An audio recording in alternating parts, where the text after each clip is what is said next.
یہ نصف شب کے بعد کا عمل تھا۔ بوڑھا چین کی نیند نہیں سو پایا۔ وہ عالم بیتابی میں کروٹ پر کروٹ بدلتا رہا۔ ضمیر کی عدالت میں کھڑا تھا جو سچ سنتی ہے اور سچ کا ساتھ دینا پسند کرتی ہے۔ بالآخر اٹھ کر بیٹھ گیا۔ معصوم لڑکی کے خیالوں نے یلغار کر دی تھی۔ وہ اس سے متعلق سوچنے لگا۔ بچاؤ بچاؤ، لڑکی کی آخری فریاد اسے بے چین کر رہی تھی۔ تھکن سے چور اس کے اعصاب اسے مسلسل آرام کرنے کی تلقین کر رہے تھے، مگر وہ ان سے برسرِ پیکار تھا۔ وہ دوبارہ لیٹ گیا۔ چند لمحوں کے لیے اسے اونگ بھی آتی تو پھر وہی معصوم و خوف زدہ چہرہ آنکھوں کے سامنے ابھرنے لگتا۔ اس نے اپنے دل و دماغ سے اس خیال کو جھٹکنے کی بہت کوشش کی مگر ناکام رہا۔ تمام رات اسی شکست و دریغ میں گزری۔ وہ مظلوم لڑکی پوری طرح اس کے دل و دماغ پر قابض ہو چکی تھی۔ ایک پل کے لیے بھی وہ اسے اپنے دماغ سے نہیں نکال پایا تھا۔ تمہارا ضمیر مر چکا ہے، اس کے اندر کوئی زور سے چیخا۔ تم بھول گئے کہ شیطان کا ساتھ دینے والا بھی شیطان ہوتا ہے۔ تم کیسے بھول سکتے ہو کہ شیطان کی شیطانیت پر خاموش رہنا اس کی تائید کے مترادف ہے؟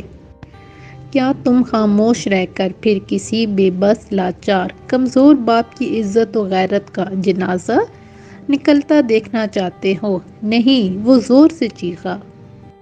میں تمہارے ساتھ ہونے والے ظلم کو نہیں بھول سکتا۔ اب چشم تصور میں وہ لڑکی اس کے سامنے کھڑی ہوئی کہہ رہی تھی، میری جگہ اگر تمہاری اپنی بیٹی ہوتی تو کیا تم ایسے ہی یہ راز سینے کے قبرستان میں دفن کر لیتے؟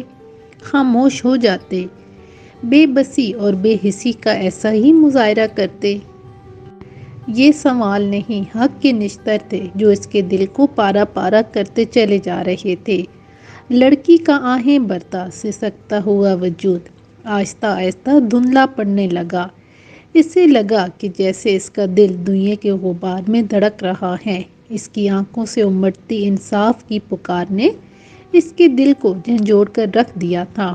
اس کے بے بس آنسو، بے سہارا التجائیں، بے یار و مددگار آہیں بوڑھے کے کلزم ہستی کو تہوبالا کر رہی تھیں۔ وہ ایک نئے عزم کے ساتھ بولا، میں نہیں جانتا کہ تم کون ہو، مگر تم میری بیٹی جیسی ہو۔ بھلے میری بیوی بیوہ اور بیٹی یتیم ہو جائے، میں تمہیں انصاف ضرور دلاؤں گا۔ اس کے اشکوں کی بغاوت فزوں تر تھی۔ نحیف و ضعیف جسم لرزا برآمدہ تھا۔ بوڑھے اشرف نے ساری رات کانٹوں پر گزاری تھی۔ وہ جب بھی لیٹنے کی کوشش کرتا، لڑکی اس کے سامنے آ کر کھڑی ہو جاتی اور ایک ہی سوال کرتی، اگر تمہاری بیٹی ہوتی تو کیا تم ایسا ہی کرتے؟ بوڑھا ابھی اسی کشمکش میں تھا کہ سامنے اپنا ضمیر کھڑا پایا۔ اس کے ضمیر نے اس سے یہ سوال پہ سوال شروع کر دیے، کیا تم جا کر منشی سے بات نہیں کر سکتے؟ تم ٹھیکیدار سے التجا کرو کہ ان شیطانوں کو کیفر کردار تک پہنچانے میں تمہاری مدد کرے۔ کیا تم ریاست کے قانون کے دروازے پر دستک نہیں دے سکتے؟ کیا اس شہر کی پولیس ادارے اپنی ساکھ کھو چکے ہیں؟ کیا اس شہر کے باسی لوارث ہیں کہ جس کا دل کرے کسی کی عزت و مال اور جان چھین لے؟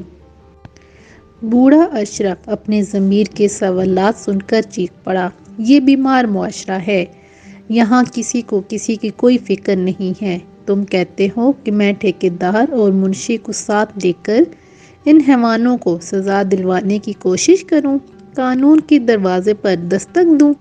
میں ایسا نہیں کر سکتا۔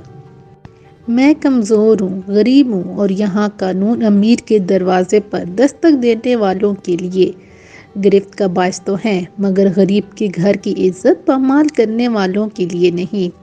بوڑھا یہ کہتے ہوئے رونے لگا، میرے اللہ، کوئی راستہ نکال، میری مدد فرما۔ شب کی تاریکی پسپا ہوئی تو دن کی روشنی جھانکنے لگی۔ یہ آج مشرق کی گود سے سورج، اس کی فتح کا اعلان تھا۔ دم بدم وہ روشنی طول و عرض پر تسلط قائم کر رہی تھی، مگر بوڑھے کے اندر قبر نما اندھیرا تھا۔ آج کام پر نہیں جاؤ گے؟ بیوی کی آواز نے اسے چونکا دیا۔ وہ کچھ نہیں بول پایا۔ ہونکوں کی طرح اسے دیکھتا ہوا باہر نکل گیا۔ اسے کیا ہو گیا ہے؟ ناشتہ بھی نہیں کیا؟ اس کی بیوی بڑبڑانے لگی، مگر تھوڑی ہی دیر کے بعد بوڑھا واپس آ گیا۔ اس کی بیوی نے پریشانی سے استفسار کیا، کیا بات ہے، تم ٹھیک تو ہو؟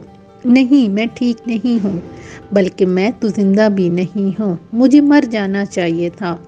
اس کے ضبط کی فصلیں زمین بوس ہونے لگیں اور وہ دھاڑے مار مار کر رونے لگا۔ اس کی بیوی اور بیٹی بھی پریشان ہو گئیں۔ کیا ہوا ہے ابا؟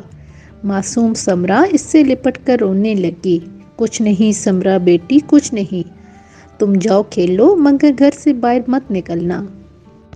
وہ اسے خود سے لپٹاتے ہوئے سسک پڑا۔ وہ کمرے سے باہر تو چلی گئی، لیکن دروازے کے ساتھ چھپ کر کھڑی ہو گئی۔ وہ جاننا چاہتی تھی کہ کیا ماجرا ہے جس نے اس کے باپ کو بچوں کی طرح رونے پر مجبور کر دیا ہے۔ کیا ہوا ہے، کچھ تو بتاؤ۔ بیٹی کے جاتے ہی بیوی نے استفسار کیا۔ وہ کچھ دیر اسے خالی خالی نگاہوں سے دیکھتا رہا، پھر سارا واقعہ منوعاً اسے سنا دیا۔ کئی لمحوں تک وہ پتھر کا بت بنی کھڑی رہی۔ اس کے چہرے پر درد کے گہرے سائے لہرا رہے تھے، آنکھوں میں آنسو تھے۔ کیا تم مرد ہو؟ اس کے لہجے میں احتجاج در آیا۔ جو تم مجھے یہ بات بتا رہے ہو؟ کیا اتنے ہی بوڑھے ہو چکے ہو کہ غیرت مر چکی ہے؟ بوڑھا ہونے سے کیا ضمیر بھی مردہ ہو جاتا ہے؟ انسان بغیرت ہو جاتا ہے؟ جسم میں خون کی جگہ پانی دوڑتا ہے؟ تم عارف صرف انسان ہو اشرف، ایک بیٹی کے باپ ہو۔ کتنے دکھ کا مقام ہے کہ تمہارے سامنے ایک معصوم و بے بس لڑکی کو نوچ لیا گیا اور تم کچھ بھی نہ کر پائے۔ وہ حیران نہیں ہوا، اسے معلوم تھا کہ اس کی بیوی یہی کہے گی۔ وہ ایسے ہی پرغیظ و غیور مزاج کی حامل تھی۔ وہ دوبارہ بولی، اگر یہ سب کچھ سمرا کے ساتھ۔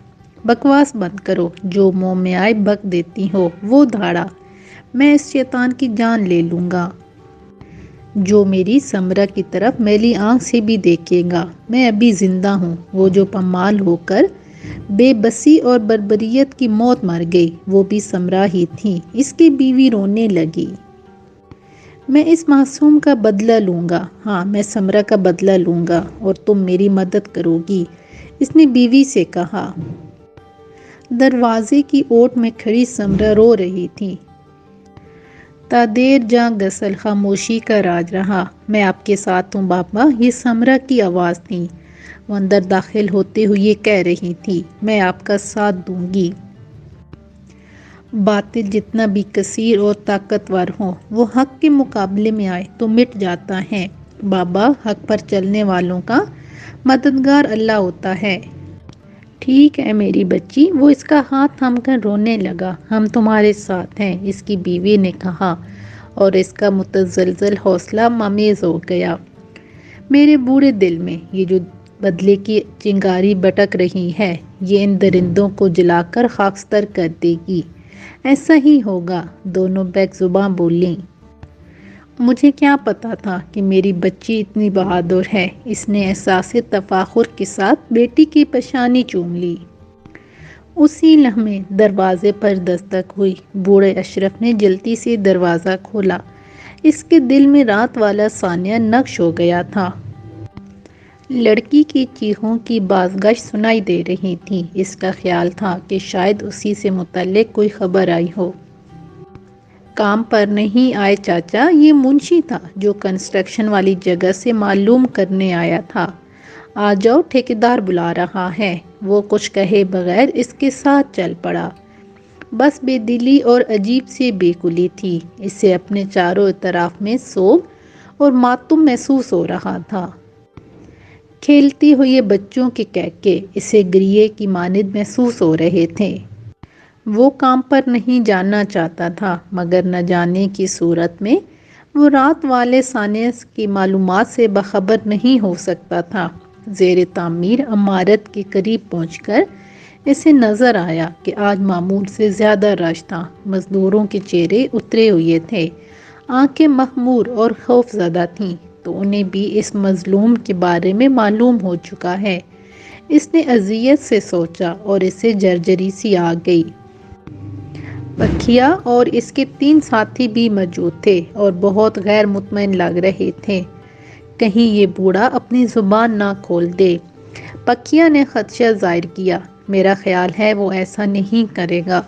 شیدے نے اسے اور خود کو دلاسا دیا، اس کی بھی ایک بیٹی ہے، وہ یہ رسک نہیں لے گا۔ تیسرا ساتھی بولا، وہ تو ابھی بچی ہے یار۔ شرفی بولا، پر ہے بہت ذہین اور چلاک۔ پکھیا بولا، کیوں، تم اسے ٹیوشن پڑھاتے ہو؟ شرفی نے ہنگم سا کہکا لگایا۔ میں 1-2 مرتبہ اشرف کے ساتھ اس کے گھر گیا تھا، وہ ناگواری سے بولا۔ اور تمہارے بہت دانت نکل رہے ہیں، ہمیں جان کے لالے پڑے ہوئے ہیں۔ ایک تو ڈرتا بہت ہے۔ کچھ نہیں ہوگا، شرفی بولا۔ سامنے دیکھو، بوڑھا اشرف آ رہا ہے۔ اس نے اشارہ کیا، وہ منشی سے کچھ کہہ رہا ہے۔ پکھیا منمنایا، او بکری کے دل والے، کوئی اور بات ہوگی۔ کالی نے اسے ڈانٹا۔ اشرف سست روی سے چلتا ہوا ہجوم کے پاس پہنچ گیا۔ کل کتنے بجے گیا تھا چھٹی کر کے؟ ٹھیکیدار نے اسے دیکھتے ہی سوال داغ دیا۔ جی، سب کے ساتھ ہی گیا تھا، اس نے کہا۔ کل یہاں ایک لڑکی قتل ہو گئی ہے، اسی لیے پوچھ رہا ہوں۔ ہو سکتا ہے تم نے کسی مشکوک آدمی کو دیکھا ہو، ٹھیکیدار نے کہا اور اپنی نظریں اس پر مرتکز کر دیں۔ نہیں، میں اس بارے کچھ نہیں جانتا، اس نے نفی میں سر ہلاتے ہوئے کہا۔ یہ ایک قسم کی ذاتی قسم کی تحقیقاتی بات چیت تھی۔ بعد ازاں اسے معلوم ہوا کہ لڑکی کے قتل کا معاملہ دبا دیا گیا تھا، ورنہ ٹھیکیدار، منشی اور دیگر بے قصور مزدور بھی شک اور تفتیش کے دائرے میں آ سکتے تھے۔ چنانچہ لڑکی کی لاش رازداری سے غائب کر دی گئی تھی۔ ٹھیک ہے، کام پر لگ جاؤ۔ آج سے کھانے کا وقفہ 15 منٹ ہوگا، بلکہ اگلے 1 ہفتے تک ہوگا۔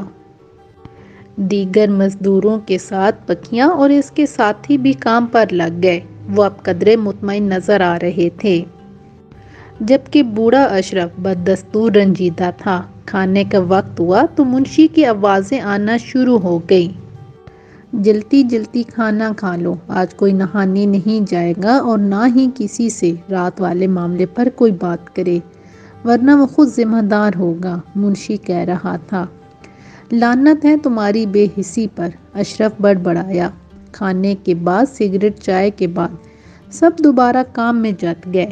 پکھیا اور اس کے ساتھی وقتاً فوقتاً دزدیدہ نگاہوں سے اشرف کو دیکھ لیتے تھے، تاہم ان کے درمیان کوئی مکالمہ نہیں ہوا۔ اسی طرح 1 ہفتہ گزر گیا۔ لڑکی کے قتل کا راز ریت کے تہوں میں دفن ہو گیا۔ مزید 15 روز گزر گئے، سب کچھ معمول پر آ گیا تھا۔ مزدوروں کا خوف بھی جاتا رہا، آپس میں دوری ختم ہوئی اور دوبارہ گفتگو، ہنسی مذاق کا سلسلہ شروع ہو گیا۔ ایک روز دوپہر کے وقت مزدور نہانے کے لیے چلے گئے۔ سورج آگ برسا رہا تھا، زمین انگارے کی طرح تپ رہی تھی۔ وہ چاروں بدخصلت مزدور اپنی مخصوص جگہ پر بیٹھ گئے۔ وہیں پڑا اشرف بھی کچھ دیر کے لیے سستا رہا تھا۔ تمہارا بہت شکریہ چاچا کہ تم نے ہمارا ساتھ دیا، بالآخر پکھیا نے ہمت کر کے کہہ ہی دیا۔ اشرف نے جواب دینے کی بجائے آنکھیں بند کر لیں۔ وہ چاروں ایک دوسرے کی جانب دیکھنے لگے۔ اسی لمحے عارف نے آنکھیں کھولتے ہوئے کہا، چھوڑو، جو بات گزر گئی اسے یاد کرنے کا کیا فائدہ، چلو کچھ شغل کرتے ہیں۔ اس نے مخصوص اشارہ کیا اور ان چاروں کی باتیں پھیلتی چلی گئیں۔ پکھیا بھاگ کر گیا اور وہ الخبائث سے شغل کرنے لگے۔ بوڑھا اشرف بھی ان کے ساتھ برابر کا شریک تھا۔ ابھی تمہارے کھانے پینے کے دن ہیں، عیش کرو، موج مستی کرو اور بھول جاؤ کہ کچھ ہوا بھی تھا۔ وہ چاروں اس کی چال اور جال میں آ گئے تھے۔ ہنستے مسکراتے، مکروہ کہکے لگاتے، وہ بریک ٹائم سے لطف اندوز ہو رہے تھے۔ اگلا 1 ہفتہ اسی طرح گزرا۔ باتیں، بے تکلفانہ گفتگو، ہنسی مذاق اور یاری دوستی کا اظہار۔ بوڑھا اشرف انہیں مکمل طور پر اعتماد میں لے چکا تھا۔ تمہیں وہ لڑکی یاد آتی ہے؟ ایک دن نشے میں پکیا پوچھے بغیر نہ رہ سکا۔ کون سی لڑکی؟ اشرف نے انجان بنتے ہوئے پوچھا۔ وہی جو اس دن ہمیں داد عیش دے رہی تھی، شراب کے نشے کو دو آتشا کر رہی تھی۔ مجھے بھلا وہ کیوں یاد آئے گی؟ اشرف ٹوٹ کر بکھرتے ہوئے بولا، پر مجھے تو بہت یاد آتی ہے۔ وہ بے حسی سے مسکرایا۔ اسی طرح نشے میں تم سب کچھ اگل دو گے کسی روز، شرفی نے خفگی سے کہا۔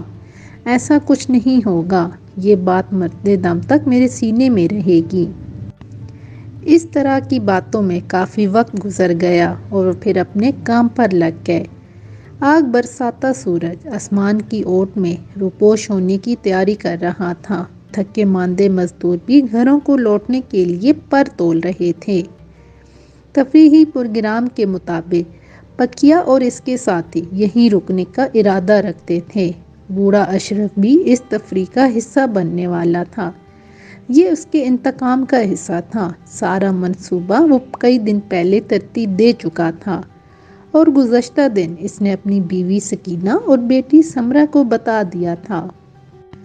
اب وقت آ گیا ہے کہ ظالم سے ظلم کا حساب لیا جائے۔ بس احتیاط کرنا، وہ چاروں بہت چالاک ہیں اور شیطان ہیں۔ سکینہ بولی، اللہ کی بے آواز لاٹھی شیطانوں کے لیے ہی ہے۔ اشرف بولا، بس تم محتاط رہنا، ایک ذرا سی غلطی سب کچھ برباد کر سکتی ہے۔ آپ بے فکر رہیں بابا، ہم نے سب کچھ سوچ رکھا ہے۔ اشرف نے طمانینت سے سر ہلا دیا۔ کہاں کھو گئے؟ پکیا کی آواز نے اسے چونکا دیا۔ سب چلے گئے؟ اس نے استفسار کیا۔ ہاں چلے گئے۔ شرفی نے آنکھ دبائی اور بوتل نکال کر اس کے سامنے کر دی۔ وہ بھی مسکرانے لگا۔ وہ ان چاروں کا دوست بن چکا تھا، ایک بے تکلف اور پر اعتماد دوست جس سے وہ ہر اچھی بری بات کہہ سکتے تھے۔ شام کے ملک سائے گہرے اندھیرے میں تبدیل ہو رہے تھے۔ دور کہیں آسمانوں سے اس مظلوم لڑکی کی آنکھیں بوڑھے پر جمی ہوئی تھیں۔ وہ زیر لب مسکرا رہی تھی۔ اس کے مجرم کیف کردار تک پہنچنے کے قریب تھے۔ وہ آب انگور سے دل بہلا رہے تھے۔ ان کی آنکھوں میں جہاں بر کی خباثت ناچ رہی تھی، بوڑھا ان کا بھرپور ساتھ دے رہا تھا، مگر اس کی متنفر نگاہیں ان چاروں کے مکروہ چہروں کو گھور رہی تھیں۔ اسی لمحے بلب کی روشنی میں انہیں ایک عورت سیاہ بالوں کو سرخ رومال سے باندھے ہلکے نیلے رنگ کے لباس میں اسی سمت آتی دکھائی دی۔ اس نے ایک خوبصورت بچی کا ہاتھ تھام رکھا تھا۔ بچی کے ہاتھ میں 2 گلاب کے پھول تھے۔ وہ لہراتی گنگناتی چلی آ رہی تھی۔ ان کے قریب پہنچ کر معصوم پری نے اپنا گانا بند کر دیا۔ اب وہ سنجیدگی کے ساتھ زرد رنگ کے جگ میں گرتی ہوئی شراب کو دیکھ رہی تھی۔ چاروں درندے بے یقینی سے اسے دیکھ رہے تھے۔ آج پھر جنگل میں منگل ہوگا، شرفی نے واہیات لہجے میں کہا۔ بوڑھے نے چونک کر اسے دیکھا۔ اسے حیرت ہوئی کہ پکیا سمرہ کو پہچاننے میں ناکام رہا تھا۔ ویسے بھی اس کے خد و خال کافی حد تک بدل گئے تھے، یا پھر شاید وہ نشے میں غرقاب ہو رہا تھا۔ بالکل جنگل میں منگل ہوگا۔ اشرف دل پر جبر کرتے ہوئے بولا، مگر یہ یہاں کیا کر رہی ہیں؟ کالی بولا، اسے تحفہ سمجھو اور کوئی سوال مت کرو۔ شرفی نے مکروہ کہکا لگایا۔ لڑکی نے عورت کے ہاتھ سے اپنا ہاتھ چھڑوایا اور تیزی سے پھولوں کی پنکھڑیاں علیحدہ کرنے لگی۔ پھر اس نے وہ پنکھڑیاں ان کے گلاسوں میں ڈال دیں۔ وہ حیرت سے بت بنے اسے گھور رہے تھے۔ یہ کیا کر رہی ہو؟ کالی بولا، خود ہی تو کہہ رہے تھے کہ جنگل میں منگل ہوگا۔ اشرف نے کہا اور وہ لڑکی کو اپنی نظروں کے ترازو میں تولنے لگا، جو اب خوش ہو کر تالیاں بجانے لگی تھی، زمین پر اچھل کود رہی تھی۔ چاروں شیطانوں کی آنکھوں میں ہوس ہلکورے لے رہی تھی۔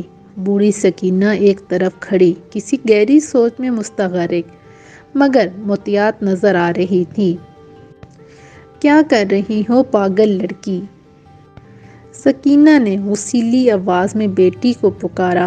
وہ دیوانہ وار ہنستی ہوئی دوری ہو رہی تھی۔ وہ کتنی خوبصورت اور معصوم لگ رہی تھی۔ درندے دانت تیز کر رہے تھے۔ پھولوں کی نازک پنکھڑیاں گلاسوں کے اندر گہرے رنگ کی شراب کی سطح پر ننھی منھی گلابی کشتیوں کی طرح تیرتی ہوئی دکھائی دے رہی تھیں۔ ماں پریشان بچی کا ہاتھ پکڑ کر اسے اپنے جانب کھینچ رہی تھی۔ پہلے یہ ختم کرو، پھر اس کھنڈر میں جشن مناتے ہیں۔ بوڑھا انہیں ترغیب دینے لگا جیسے پہلے ہوا تھا۔ پکیا کی آنکھوں میں شیطانیت چمکنے لگی۔ بوڑھے اشرف نے جام بنا کر ان کی طرف بڑھا دیے۔ چاروں شیطان مسکرانے لگے۔ ایسا ہی ہوگا۔ پکیا نے گلاس منہ سے لگاتے ہوئے کہا اور گلاب نما لڑکی کو گھورنے لگا۔ چند ہی لمحوں بعد مکافات عمل شروع ہو گیا تھا۔ چاروں درندے اپنی گردنیں پکڑے اسے بے یقینی سے دیکھ رہے تھے۔ دم بدم ان کی حالت غیر ہوتی چلی جا رہی تھی۔ اب ان کے منہ سے جھاگ اور آنکھوں سے پانی بہنے لگا تھا۔ وہ چاروں موت کی المناک وادی میں اتر رہے تھے۔ زہریلی پنکھڑیاں تیر رہی تھیں۔ سمندر گنگنا رہا تھا۔ سورج آب و تاب سے چمک رہا تھا۔ چاروں حیوان صفت انسان زندگی کی آخری سانسیں لے رہے تھے۔ اشرف نے آنکھوں سے اوجھل ہونے سے پہلے سمرا اور اس کی ماں کو واپس جاتے ہوئے دیکھا۔ یہ عورت میری بیوی اور وہ معصوم بچی میری بیٹی ہے۔ کچھ دن پہلے جس لڑکی کو تم نے پامال کیا تھا یہ اسی کا انتقام ہے، وہ دھاڑ کر بولا۔ دم توڑتے درندے اسے بے یقینی سے دیکھ رہے تھے۔ وہ کچھ کہہ نہیں پا رہے تھے، وہ کچھ کر نہیں سکتے تھے۔ وہ کسی ماں کی گود میں کھیلنے والی پری جو تمہاری حوث کا نشانہ بنی تھی، روزانہ میرے خواب میں آ کر صرف ایک ہی سوال کرتی ہے کہ اگر میری جگہ تمہاری بیٹی ہوتی تو کیا کرتے؟ بوڑھے نے ایک کا گریبان پکڑ کر کہا۔ تب میرے پاس جواب نہیں ہوتا تھا، میری نظریں شرم سے جھک جاتی تھیں، لیکن آج میں اس کے سوال کا جواب سر اٹھا کر دوں گا۔ اس نے جھٹکا دے کر اس کا گریبان چھوڑ دیا۔ کچھ ہی دیر بعد وہ درندے زندگی کی قید سے آزاد ہو چکے تھے۔ ایک معصوم لڑکی کی صدا عرش والے نے اس طرح سنی کہ ایک بوڑھا شخص ان شیطان صفت انسانوں کے مد مقابل کھڑا ہو گیا تھا۔ بوڑھے کی بیوی اور بیٹی نے اس کی ضمیر کی عدالت میں کھڑا ہونے سے بچا لیا تھا۔ یہ دو عورتوں کا حوصلہ اور اعتماد ہی تھا کہ ایک بوڑھا مزدور یہ جنگ جیت گیا تھا۔ چاروں کی کھلی ہوئی آنکھیں پیغام عبرت سنا رہی تھیں۔ اس رات اشرف کئی دن بعد چین کی نیند سویا تھا۔ باہر بادل گرجے اور پھر بارش برسنے لگی۔ یہ اللہ کی رحمت کا اظہار تھا۔ کانوں کان کسی کو جس طرح ان کے گناہ کی خبر نہ ہوئی، اسی طرح بوڑھے آدمی کے بدلے کی خبر بھی نہ ہوئی۔ بھید بھری شب تمام ہوئی اور اپنے ساتھ چار شیطانوں کو بھی لے گئی۔ قدرت بھی اشرف کا قدم قدم پر ساتھ دے رہی تھی۔ بارش نے رات کی چہل پہل کے تمام نشانات مٹا دیے تھے۔ صبح دم ریت کے ڈھیر پر چاروں لاشیں نمونہ عبرت بنی ہوئی پڑی تھیں۔ لاشیں کوئی زور سے چلایا، یہ دیکھو، بھاگو، ادھر آؤ، جلتی سب۔ ارے یہ تو وہی ہیں جو آئے دن اسی جگہ پر بیٹھ کر شراب پیتے تھے۔ کوئی اور بولا۔ بس تو پھر شراب نے ہی ان کا کام تمام کیا ہے۔ بالکل، برے کام کا برا انجام ہوتا ہے، اشرف نے کہا اور کام کے لیے چل پڑا۔ دور کہیں آسمانوں پر وہ مظلوم لڑکی اسے تشکر و طمانینت سے دیکھ رہی تھی۔